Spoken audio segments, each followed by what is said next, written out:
네, 부자들은 경제신문을 읽는다. 한국투자증권 이프랜드예요. 김권진 차장과 함께하겠습니다. 안녕하세요. 네, 안녕하십니까. 오랜만입니다. 네, 뵙고 싶었어요. 오랜만입니다. 예, 저도 많이 보고 싶었습니다. 우리 가족 여러분들과 함께. 네. 예, 오늘 삼성전자가 또 역사상 신고가 달리고 네네, 있잖아요. 그렇죠? 우리 네. 김건진 차장께서는 그동안 계속 담아야 된다. 비싸게 여기저기저도 이 종목은 들고 가야 된다라고 외치셨잖아요. 네네. 근데 이제 최고가니까 고점 네네. 부담 있지 않을까라는 생각도 들어요. 부담은 있습니다. 하지만 계속해서 가져를 외쳐보겠습니다. 우선은 중요한 자리가 있습니다. 바로 정고점이었던 이 라인들이 상당히 중요해 보인다라는 얘기를 해드리겠고, 올해 2020년 경자년에 가장 많이 턴을 할 수 있는 데가 어딜까라고 하면 계속해서 얘기를 해드렸고, 여러분들 머투만 계속해서 보고 계셨다면 반도체구나 라는 것을 여러분들 알고 있으실 거다라는 얘기를 해드리겠습니다. 자, 그럼 좀 더 구체적으로 가서 삼성전자 같은 경우는 얼마 정도에서 여러분들이 그걸 보셔야 된다라고 하면 56,600원입니다. 이 라인만 깨지 않는다면 삼성전자는 계속해서 고고싱을 외쳐줄 수 있을 것 같다라고 생각을 하시면 될 것 같습니다.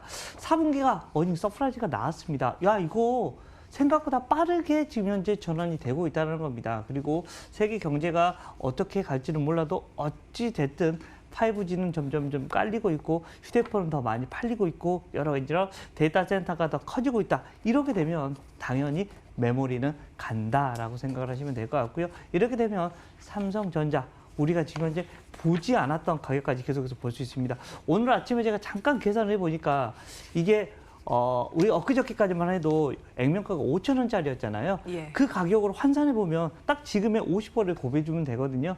290 얼마더라고요. 300만 원 와, 근처네요. 300만 원 거의 다 온 거다. 우리가 예전에 항상 300만 원 언제까지라고 했는데 얼마 남지 않았다라는 이런 이야기를 해드릴 수 있을 것 같습니다. 예, 이게 사실 쪼개는, 그러니까 액면 분할의 효과이죠. 덜 비싸 보이는 그렇죠. 그런 효과 네네. 때문에 조금 더 강세를 이어가고 있는 현재 국면인데, 이렇게 우리나라 가전 1등 기업은 승승장구인데 가전 2등 기업이죠. LG전자는 4분기 어닝 쇼크가 나왔습니다. 어제 발표된 내용인데요. 봄날은 과연 언제쯤 올 수 있을까 진단을 좀 해보겠습니다. 연간 기준으로 봤을 때 매출은 좋아요. 3년 연속 매출 60조 원을 넘어서면서 특히 작년에는 최대 매출을 기록했는데요. 문제는 돈을 못 남기고 있는 겁니다. 영업이익률도 쪼그라들고 있고 4분기 영업이익이 1,000억 원도 밑돌았습니다. 지금 화면에 나가고 있네요. 영업이익 연간 수준으로 봤을 때는 잠정 2019년 연간 영업이익 2조 4,329억 원으로 그 전년 같은 기간보다 10% 역성장한 겁니다. 시장 전망치의 3분의 1 수준 지난 4분기 기록을 했고요. 스마트폰도 스마트폰이지만 TV도 부진한 거 아닌가라는 관측이 나오고 있습니다. 수급적으로 봤을 때 기관은 5거래일 연속 순매도를 좀 이어가고 있는 모습 어제까지요 포착이 되고 있고, 어제 급락한 이후에 오늘은 좀 급락은 진정이 되고 있는데요. LG전자는 어떤 관점으로 보고 계세요? 조금 안타까운 실적 발표가 나와버렸습니다. 앞에서 우리 앵커님께서 1위 업체 삼성전자 그리고 2위 업체 LG전자라고 하는데 조금 지금 현재 포커싱이랑은 조금 안 맞는 것 같습니다. 1위 업체 삼성전자, 2위 업체 SK하이닉스 이렇게 가셔야 될 것 같고요. 가전. 네, 가전만. 가전만 따지면 그렇죠. 근데 가전만 따지면 어찌 보면 LG전자가 더 나은 부분도 상당히 많다라는 거 얘기를 해드리겠습니다. 실제로 가전 쪽이 1분기 작년 1분기, 2분기만 하더라도 와 정말 LG에서 모든 걸 다 집에 있는, 실제로 저희 집 같은 경우도 가도 에어컨 모든 거 공기청정기, 건조기 이런 것만 보더라도 야 정말 모든 거 다 해먹겠구나라는 생각을 했습니다. 그리고 이제 그 효과가 많이 올라와 버렸다. 근데 추가적으로 이게 올라갈 수 있을까라는 이런 고민을 할 겁니다. 즉 좀 다릅니다. 삼성전자는 꾸준히 계속해서 대박이 날 수 있는 느낌이 많이 나고 있고요. LG전자 같은 경우는 그렇다고 해서 적자가 나는 이런 모습은 아닐 겁니다. 근데 시장에서 기대하는 만큼이 아직 아니다라고 생각을 하셔야 될 것 같고, 지금 현재 가지고 계시다면 조금 보수적으로 대응을 하시는 게 좋을 것 같다라고 얘기를 해드리겠고요. 중요한 지지 라인이 있습니다. 66,600원 정도가 전 저점 라인이거든요. 이 라인이 깨져버리면 당분간 LG전자는 재미가 많이 없어질 것이다라고 생각을 하시면 될 것 같다라는 얘기를 드립니다. 드리겠습니다. 예. 아휴, 참 우프네요. 씁쓸합니다. LG전자는 당분간 이게 추세 자체가 좀 꺾여 있기 때문에 보수적으로 접근을 해야 된다라는 내용으로 정리를 해보겠습니다. 혹시 분위기 바뀌면 다시 한번 네, 짚어주시고요. 알겠습니다. 네. 삼성전자와 LG전자 점검을 해봤습니다. 지금 이 분의 막춤이 미국과 중국에선 화제입니다. 네, 테슬라 CEO죠. 일론 머스크의 막춤이 지금 주목을 받고 있는데요. 내용 함께 들여다보시죠.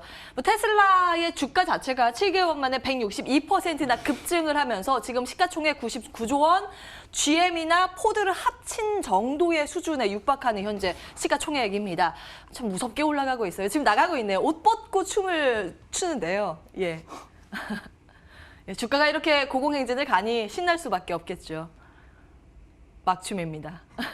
우리 김건진 사장님도 한번 막춤 뭐 지지 않을 것 같은데요. 아니. 뭐 다른 뭐 이런 것들 좀 당황스럽게 예, 하고 감사합니다. 있습니다. 예. 이 이면에는 중국 시장 공략이라는 기대감이 좀 담겨 있습니다. 중국 상하이 공장에서 만든 모델 3의 첫 인도 그 행사로 인해서 이제 10대가 인도가 됐거든요. 그러면서 앞으로 모델 Y도 중국에서 생산을 하면서 본격적으로 중국 시장도 공략하지 않을까라는 기대감. 국내 아이디어를 얻어보자면 2차 전지 관련주가 수혜를 받을 수 있을 것인가에도 좀 초점이 맞춰 있는 가운데 우리 김건진 사장의 원픽이었던 에코프로 BM은 지금 목표가 하향 조정 리포트가 올라오고 있는 상황입니다. 근데 소형전지 쪽에서 매출이 좀 덜 나올 것이다라는 관점도 제기되고 있던데요. 전반적인 상황 체크해 주실까요? 네, 테슬라의 덕분에 2차 전지가 다시 숨을 쉬고 있기 시작하는 것 같습니다. 실제 해외 주식이 우리나라에서 상당히 많이 지금 현재 하고 계신 거라고 알고 있고요. 실제 테슬라는 작년에 사신 분들은 80% 넘게 수익이 나 있다고 제가 아침에 확인을 하는 것 같습니다. 실제로 테슬라는 주가가 많이 상승을 하고 있다라고 얘기를 해드릴 수 있을 것 같고요. 자, 그럼 우리나라 2차 전지는 어때? 라고 하면 아직까지는 조금 암울했었죠. 근데 조금씩 올라오고 있는 듯한 모습은 나타나고 있다는 거 얘기를 해드릴 수 있을 것 같습니다. 올해 제가 계속해서 작년 말에 그럼 내년에는 뭐가 될 것 같아? 라고 지금 현재 얘기를 할 자리가 생기면 저는 올해는 작년에 5G가 됐듯이 올해는 2차 전지 관련된 애들이 한번 움직여주지 않을까라는 이런 계속해서 기대를 하고 있고요. 실제 아직까지는 그런 모습이 안 나오고 있지만 조금씩 긍정적으로 바뀌어가고 있는 것은 분명히 맞는 것 같다라고 생각을 하셔야 될 것 같습니다. 2차 전지는 올해 지속적으로 여러분들이 조금 더 관심을 더 많이 가져주시면 좋을 것 같고요. 대표적인 거 대형 3사 생각하시면 됩니다. 우선은 LG화학, 그리고 삼성 SDI, 그리고 SK이노베이션 보시면 될 것 같고, 좀 중소형사로는 뭐 있어요? 제가 계속해서 얘기를 했었던 에코프로 BM 같은 경우도 계속해서 여러분들 관심권을 두시고요. 최근에 조금 저희 회사에서 좀 안 좋게 얘기하기 시작하는 것 같습니다. 살짝 목표가 하향시키면서 나한테 얘기 안 해주더니 왜 이러는 건지라는 생각을 하면서 얘기를 했지만 어찌됐든 괜찮게 거기도 나올 거고요. 하지만 목표가를 하향시켰다는 것은 주가상에 어떻게 보면 탄력도 조금 떨어질 수는 있을 것 같다라고 이야기를 해드립니다. 그래서 저는 포스코 케미칼 어떻게 보면 양극재, 음극재를 동시에 할 수 있고 뒷배경으로 포스코가 있는 포스코 케미칼을 어떻게 보면 저의 원탑으로 좀 변경을 좀 해보도록 하겠다라는 얘기를 해드리도록 하겠습니다. 예, 이 같은 하우스뷰에서 나오는 목표가 하향 조정인데 에코프로 BM이요. 네네네. 예, 그래도 괜찮다라는. 나쁘지는 않을 것 같습니다. 네, 같이 가긴 할 거다. 근데 예전같이 얘가 무조건 대장이 될 것 같아. 이런 분위기는 좀 아닌 것 같다라는 얘기를 드리겠습니다. 예. 탑픽을 에코프로 BM에서 포스코 케미칼로 변경된다라는 점 다시 한번 정리해드리고요. 2차 전지주 올해는 더 좋아질 것이다라는 관점 확인을 해봤습니다. 마지막 기사는요. 중동발 리스크 그 수혜를 사실 받았었던 종목들이 오늘 많이 꺾이고 있습니다. 점검을 해볼까요? 석유, 방산 관련 주가 급등을 했었는데 그 급등분을 거의 다 속된 말로 토해내고 있는 상황입니다. 지금 상승분을 반납하고 있는 현재 구간인데요. 미국과 이란 전쟁 가능성이 기업이 줄어들자 국제 유가도 급락했습니다. WTI 전 거래일보다 4.9% 밀리면서 배럴당 60달러도 하회하면서 거래를 마쳤고요. 국내 관련 주식 가운데선 극동유화, 흥구석유, SH에너지화학 등이 20% 넘는 급락으로 전개되고 있고 방산주 가운데서는 한일단조나 빅텍, 스페코가 전일 급등했었던 거 거의 대부분 반납하고 있습니다. 체크해 주실까요? 우선은 이제 미국의 트럼프 대통령이 뭐라고 얘기했습니까? 우리 확전을 원하지 않아. 그냥 경제 규제 더 할 거야라는 거. 이것은 사실은 경제 규제는 사실상 더 할 게 없습니다. 제가 알기로는 이란에 더 할 것도 없는데 좀 계속해서 되풀이했던 얘기. 그리고 이란 측에서도 미리 알려줬다고 합니다. 뭐 이라크에 야 우리가 이거 몇 시에 어떻게 쏠 거야. 너희들 알아서 대비 잘해. 그럼 이라크는 뭐라고 얘기했어요? 당연히 미국에 전화해서 이렇게 미사일 날라온대요. 알아서 대처하셔야 될 것 같습니다. 이 말은 무슨 말? 사실은 국내 정치를 하고 있는 것 같습니다.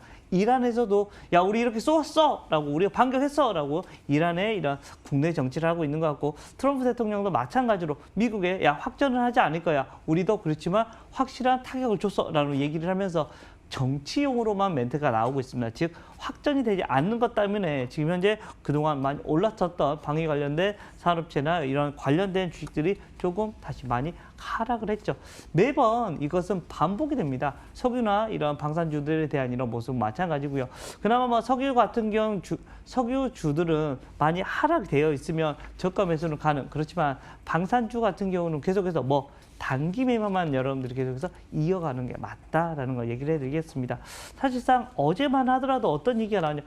혹시나 제3차 대전? 이런 얘기가 나왔었는데 전혀 그런 것은 사실 무근일 것 같다라는 얘기를 드리겠습니다. 예, 여기에서 정리해봐야 되겠네요. 한국투자증권 이프랜드예요. 김권진 차장과 함께했습니다. 오늘 말씀 고맙습니다. 네, 감사합니다.